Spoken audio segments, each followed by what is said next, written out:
दोस्तों, आपका स्वागत है हमारे चैनल आर के न्यूज स्टूडियोज पर दुनिया की बात भारत के नजरिए से। डोनाल्ड ट्रंप और प्रधानमंत्री मोदी के बीच हुई फोन कॉल को लेकर अब एक नई हलचल शुरू हो गई है। आखिर ट्रंप ने उस बातचीत में क्या कहा, भारत ने अमेरिकी प्रतिनिधि मंडल के सामने कौन सी बड़ी शर्त रख दी है, तुर्की की मिसाइलें भारत के पड़ोसी देश तक कैसे पहुँच गयी और कतर में तालिबान सरकार ने कौन सी बड़ी कूटनीतिक जीत दर्ज की है। आज की वीडियो में हम इन चारों अपडेट्स को डिटेल में समझेंगे, वो भी ऐसी जानकारियां जो आपको मेन स्ट्रीम न्यूज चैनलों पर शायद ही देखने को मिले। तो वीडियो को आखिर तक जरूर देखिएगा। सबसे पहले बात करते हैं अमेरिका और भारत की। आपकी स्क्रीन पर जो आर्टिकल दिख रहा है वही इस पूरे विवाद की जड़ है। भारत सरकार ने साफ साफ 2 बार बयान जारी कर कहा है कि प्रधानमंत्री नरेंद्र मोदी ने डोनाल्ड ट्रंप से ऐसा कोई वादा नहीं किया था रूसी तेल की खरीद को बंद कर देगा।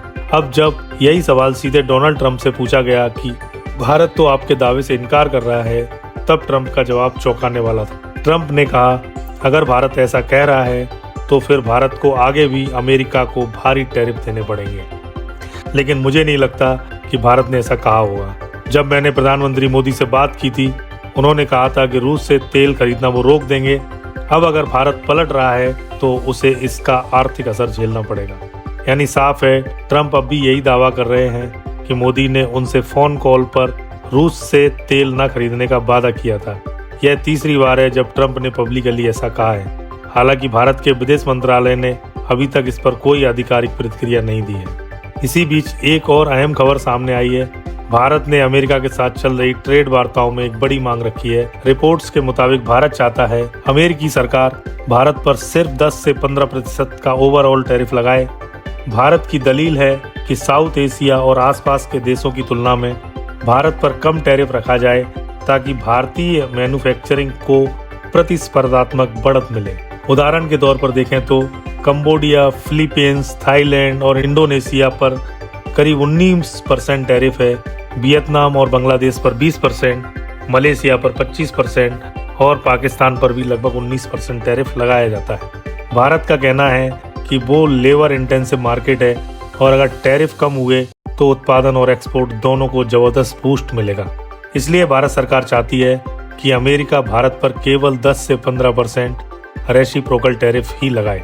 रिपोर्ट्स के अनुसार अगर यह ट्रेड डील फाइनल होती है तो अमेरिका भी भारत से आने वाले सामान पर 10 से 15% टैरिफ ही रखेगा, जैसा कि ऑस्ट्रेलिया, ब्रिटेन, सिंगापुर, सऊदी अरब और तुर्की जैसे देशों के साथ है। ध्यान देने वाली बात यह है कि पहले यूरोपीय संघ के प्रोडक्ट्स पर भी 25 से 30% तक टैरिफ लगाए गए थे, लेकिन अब बातचीत के बाद ज्यादातर यूरोपियन सामान पर यह घटकर 15% रह गया। भारत की सरकार भी अब लगातार कोशिश कर रही है कि कम से कम 15% तक की छूट तो मिल ही जाए, ताकि बाकी एशियाई देशों जहां औसतन 19% टैक्स लगता है की तुलना में भारत को थोड़ा फायदा मिल सके।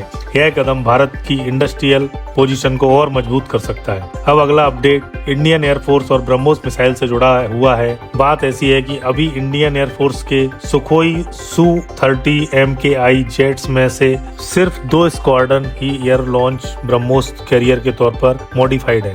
कुल मिलाकर करीब 40 Su-30 MKI ऐसे हैं जो फिलहाल ब्रह्मोस फायर करने में सक्षम माने जाते हैं। लेकिन ऑपरेशन सिंदूर में एयर लॉन्च ब्रह्मोस की हालिया सफलता के बाद एयरफोर्स ने फैसला लिया है कि और जिन Su-30 MKI जेट्स को संभव हो उन्हें भी ब्रह्मोस कैरी करने के लिए मॉडिफाई किया जाएगा। प्रारंभिक रिपोर्ट्स में कहा जा रहा है कि अतिरिक्त Su-30 MKI जेट्स को हिंदुस्तान एरोनॉटिक्स लिमिटेड की नासिक फैसिलिटी भेजकर वहां पर ये वर्क्स किए जाएंगे। इस इंटीग्रेशन के बाद एयरफोर्स के पास कुल 3 स्क्वाड्रन हो सकेंगे, यानी लगभग 60 fighter jets BrahMos air version को कैरी करने में सक्षम हो जाएंगे। बताया जा रहा है कि लगभग 20 Su-30 MKI को 2027 के अंत तक मॉडिफाई कर दिया जाएगा। ध्यान दें, भारत के पास कुल मिलाकर 260 plus Su-30 MKI fighter jets की ताकत है, तो भविष्य में और जेट्स को भी इस रोल के लिए बदलना संभव है, खासकर क्योंकि ब्रह्मोस के कई नए वर्जन विकसित किए जा रहे हैं और प्रिसीजन अटैक के लिहाज से ये सिस्टम एयरफोर्स के लिए बहुत ही उपयोगी साबित हो रहे हैं। वैसे सोशल मीडिया पर कुछ समय पहले यह भी बहस हुई थी कि अगर अफगानिस्तान पाकिस्तान टकराव बढ़े तो क्या भारत को अफगानिस्तान को हथियार, ड्रोन या यहाँ तक कि ब्रह्मोस जैसी क्षमताएं देनी चाहिए। आप क्या सोचते हैं, क्या अफगानिस्तान को हथियार दिए जाने चाहिए या नहीं? नीचे कमेंट में अपनी राय जरूर दें। अब चलते हैं अफगानिस्तान पाकिस्तान रिलेशन पर बड़ी अपडेट की तरफ। और इसमें कतर और टर्की का एंगल भी है। एक वक्त था जब किसी भी देश को तालिबानी रिश्तेदारों से मिलने के लिए पाकिस्तान के दरवाजे पर खड़ा होना पड़ता था। अब हालात बदल गए हैं। रिपोर्ट्स बताती हैं कि कतर में पाक और तालिबानी अफगान प्रतिनिधियों की मीटिंग के बाद जो ज्वाइंट स्टेटमेंट जारी हुआ था उसे तालिबान के विरोध पर बदलना पड़ा। मामला यह था कि पहले जारी स्टेटमेंट में पाकिस्तान और अफगानिस्तान के बीच ड्यूरेंट लाइन यानी बॉर्डर का जिक्र था, पर तालिबान इसका खुलकर विरोध करता है और कहता है कि ड्यूरेंट लाइन को वह बॉर्डर के रूप में स्वीकार नहीं करता है। इसलिए तालिबान ने मांग की है कि बॉर्डर ड्यूरेंट लाइन से जुड़े शब्दों को हटाकर नई घोषणा की जाए और कुछ दबाव के बाद कतर ने वही किया। 2 दिनों बाद एक संशोधित डिक्लेरेशन रिलीज किया गया जिसमें बॉर्डर संदर्भ हटा दिए गए। अफगानिस्तान के डिफेंस मिनिस्टर मुल्ला याकूब ने भी बयान दिया कि ड्यूरेंट लाइन का मसला पाकिस्तान और अफगानिस्तान का आपसी मामला है और कतर में कोई फाइनल डिस्कशंस नहीं हुई। उन्होंने इसे हाइपोथेटिकल यानी काल्पनिक भी कहा है। तालिबानी डिफेंस मिनिस्टर से जब पूछा गया कि अफगानिस्तान पाकिस्तान झड़पों में क्या भारत की कोई भूमिका रही, तो उन्होंने इसे पूरी तरह निराधार बताया और कहा कि तालिबान अब एक स्वतंत्र देश के रूप में न सिर्फ भारत के साथ रिश्ते रखेगा बल्कि उन्हें और भी मजबूत करेगा। यह सब इसलिए हैरान करने वाला है क्योंकि कतर ने पाकिस्तान की मौजूदगी और दखलंदाजी करते हुए तालिबान की मांगें मान ली हैं और यह पाकिस्तान के कतर में घटती इज्जत का संकेत माना जा रहा है। फिलहाल दोनों पक्षों ने फायरिंग को रोकने का फैसला किया है और कतर व टर्की की मध्यस्थता की वजह से मीडिएशन हुई। तालिबान के एम्बेसडर सोहेल शाही ने बताया कि अगली राउंड मीटिंग पाकिस्तान या अफगानिस्तान में नहीं होगी बल्कि अगली बार ये टर्की में आयोजित की जाएगी, जहां दोनों देशों के डेलीगेशन बैठकर आगे की वार्ता करेंगे। टर्की इस क्षेत्र में तेजी से सक्रिय हो रहा है और यही नहीं, अब एक और खबर आ रही है जिसके संदर्भ स्क्रीन पर दिख रहे आर्टिकल में है। बांग्लादेश और टर्की के बीच साइपर नाम के long range air defence system की डील पर नेगोशिएशंस चल रही हैं और रिपोर्ट्स कहती हैं कि ये समझौता फाइनल स्टेज में पहुंच चुका है। कहा जा रहा है कि चुनाव से पहले प्रोफेसर मोहम्मद यूनुस की सरकार संभवतः यह डिफेंस डील साइन कर सकती है। टर्की का साइपर सिस्टम उसकी सबसे एडवांस एयर डिफेंस टेक्नोलॉजी में गिना जाता है। इसकी रेंज करीब 100 किलोमीटर बताई जा रही है और 150+ किलोमीटर वर्जन भी डेवलपमेंट में है। यह fighter jets, military aircraft, cruise missiles, drone और यहाँ तक कि बैलिस्टिक मिसाइलों को भी इंटरसेप्ट करने की क्षमता रखता है। एक्टिव राडार, होमिंग और इनर्शियल नेविगेशन सिस्टम की मदद से यह मल्टीपल टारगेट्स को एक साथ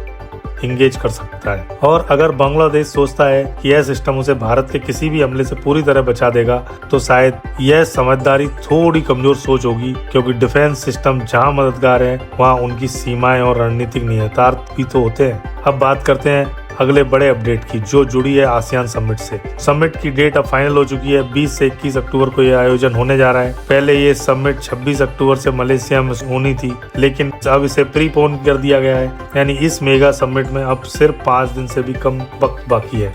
इस साल की आसियान समिट को लेकर चर्चा इसलिए भी तेज है क्योंकि इसमें 3 दिग्गज लीडर्स, भारत के प्रधानमंत्री नरेंद्र मोदी, चीन के राष्ट्रपति शी जिनपिंग और अमेरिका के पूर्व राष्ट्रपति डोनाल्ड ट्रंप, तीनों को औपचारिक तौर पर आमंत्रित किया गया है। लेकिन दिलचस्प बात यह है कि इन तीनों में से अब तक इस समिट में शामिल होने के लिए मात्र डोनाल्ड ट्रंप की तरफ से पुष्टि की गई। तीनों देशों की तरफ से अभी आधिकारिक स्टेटमेंट आना बाकी है। यूएस और चीन के बीच चल रही ट्रेड वार के कारण ये भी माना जा रहा है कि डोनाल्ड ट्रंप आखिरी वक्त में समिट से खुद को अलग कर सकते हैं। नहीं, अब देखने वाली बात होगी कि क्या प्रधानमंत्री मोदी समिट में हिस्सा लेंगे और वहाँ डोनाल्ड ट्रंप या शी जिनपिंग से आपसे आमने सामने बातचीत होती है या नहीं। अगर ऐसा होता है तो ये मुलाकात आने वाले महीनों की अंतर्राष्ट्रीय कूटनीति के लिए बेहद अहम साबित हो सकती है। इसी बीच एक और अपडेट सामने आई है। प्रधानमंत्री मोदी ने इस बार दिवाली इंडियन नेवी के जवानों के साथ मनाई है। रिपोर्ट्स के मुताबिक वे भारत के स्वदेशी एयरक्राफ्ट कैरियर INS विक्रांत पर पहुंचे,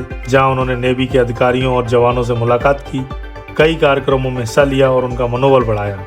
यह कुछ विजुअल्स हैं जो अभी सोशल मीडिया और न्यूज एजेंसियों पर तेजी से वायरल हो रहे हैं, जहां PM मोदी को नेवी के बीच दीपावली मनाते हुए देखा। यह पल एक बार फिर प्रधानमंत्री मोदी के उस खास अंदाज को दिखाता है जिसमें वे त्योहारों को देश के रक्षकों के साथ मनाना पसंद करते हैं। तो दोस्तों, हर दिन दुनिया में कुछ ना कुछ बड़ा बदलाव हो रहा है। कहीं नई दोस्ती बन रही है तो कहीं पुराना रिश्ता टूट रहा है। कोई देश अपनी पॉलिसी बदल रहा है तो कोई अपनी ताकत दिखाने में लगा हुआ है। इन सब के बीच भारत भी अब इस खेल का हिस्सा नहीं बल्कि गेम चेंजर बन चुका है। हर नई डील, हर नई मीटिंग, हर स्ट्रेटेजिक मूव में भारत का प्रभाव और बढ़ रहा है। यही असली मकसद है हमारे चैनल आरके न्यूज स्टूडियो का, आप तक पहुंचाना वो खबरें जो सिर्फ सुर्खियां नहीं बल्कि भारत की वैश्विक ताकत की असली तस्वीर दिखाती है। यहाँ हम बात करते हैं जियोपॉलिटिक्स की गहराई की, डिफेंस की मजबूती की और उन फैसलों की जो भारत के कल को आकार दे रहे हैं। हम किसी एजेंडा के लिए नहीं बल्कि सच्चाई और समझदारी के साथ हर अपडेट को विश्लेषण करते हैं। अगर आप चाहते हैं कि भारत से जुड़ी हर बड़ी खबर सबसे पहले और सबसे सटीक रूप से आप तक पहुंचे तो इस वीडियो को लाइक करें और आरके न्यूज स्टूडियो को सब्सक्राइब करके बेल नोटिफिकेशन ऑन करना मत भूलिए। आपका एक क्लिक सिर्फ सपोर्ट नहीं बल्कि हमारे इस मिशन में आपका साथ है जिसका नाम है भारत को समझना और भारत को आगे बढ़ाना। धन्यवाद दोस्तों। जय हिंद, वंदे मातरम।